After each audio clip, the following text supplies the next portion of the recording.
કેમ છો? મજામાં? સુવાક્યોની દુનિયામાં, સુવિચારની દુનિયામાં આપનું સ્વાગત છે. મારા મિત્રો, એવું કહેવાય છે કે મન આપણી ઉપર નિયંત્રણ મેળવે તે પહેલા આપણે મન ઉપર નિયંત્રણ મેળવવું જોઈએ. આવી જ કોઈ વાતને શ્રી ભગવાન બુદ્ધજીએ, ગૌતમ બુદ્ધજીએ ખૂબ સરસ રીતે લખ્યું છે. આજનો જે સુવિચાર છે તેનો વિષય છે મન, માઇન્ડ.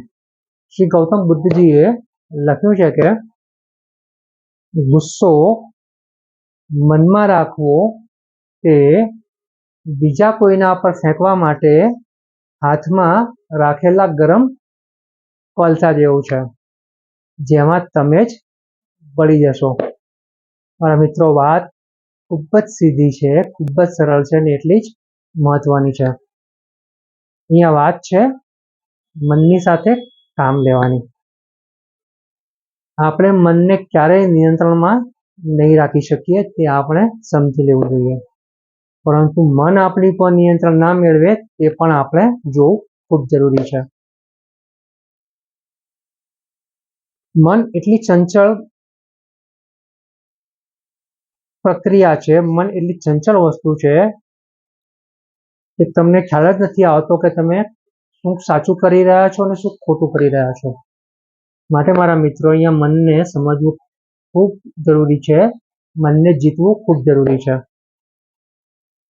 અહીંયા બીજી વાત છે ગુસ્સાની. મારા મિત્રો, જ્યારે કોઈ આપણને નુકસાન પહોંચાડે છે, કોઈ આપણું ખોટું કરે છે, કોઈ આપણને દગો કરે છે, ત્યારે આપણે તે વ્યક્તિ પ્રત્યે ગુસ્સો અનુભવીએ છીએ. તે વ્યક્તિ સાથે આપણે ક્યારેય વાત નહીં કરીએ તેવો નિર્ધાર કરીએ છીએ અને તે વ્યક્તિને આપણે ક્યારેય માફ નહીં કરીએ તેવું જપ્તી વલણ અપનાવી દઈએ છીએ. પરંતુ આ બાબતમાં એવું થાય છે કે જ્યાં સુધી આપણે સામેવાળી વ્યક્તિને માફ નથી કરતા ત્યાં સુધી તે બાબત આપણી અંદર જીવતી રહે છે. જ્યાં સુધી આપણે માફ કરતા નહીં શીખીએ ત્યાં સુધી આપણે પોતે પણ અપરાધ ભાવથી પીડાતા રહીશું. ત્યાં સુધી આપણને પોતાને પણ જીવનમાં સંતોષ નહીં મળે.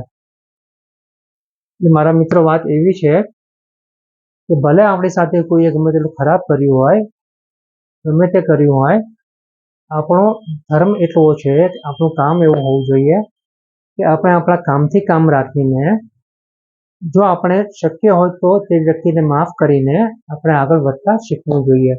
કારણ કે જ્યાં સુધી આપણે સામેવાળી વ્યક્તિને માફ નહીં કરીએ, ગુસ્સાને મનમાં ભરી રાખીશું અને વિચારતા રહીશું કે સમય આવશે ત્યારે હું તેને બતાવી દઈશ, તો આ ખોટી બાબત છે. કારણ કે જેમ કહ્યું છે તેમ કે આપણે ગરમ કોલસો હાથમાં રાખીને એવું વિચારીએ મોકો મળશે ત્યારે સામેવાળા ઉપર છૂટ્ટો ફેંકીશ, ત્યાં સુધીમાં તો મારા મિત્રો આપણો હાથ બળી જશે. એટલે ગુસ્સો એક એવી વસ્તુ છે કે જે ક્યારેય નહીં આવવો જોઈએ. જ્યારે ગુસ્સો આવે તો ગુસ્સાને નિયંત્રણમાં કેવી રીતે રાખવો, ગુસ્સાની સાથે કામ કેવી રીતે લેવું તે આપણને આવડવું જોઈએ.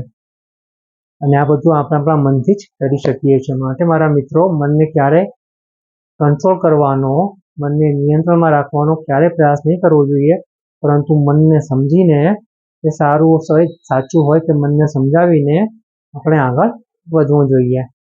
Thank you.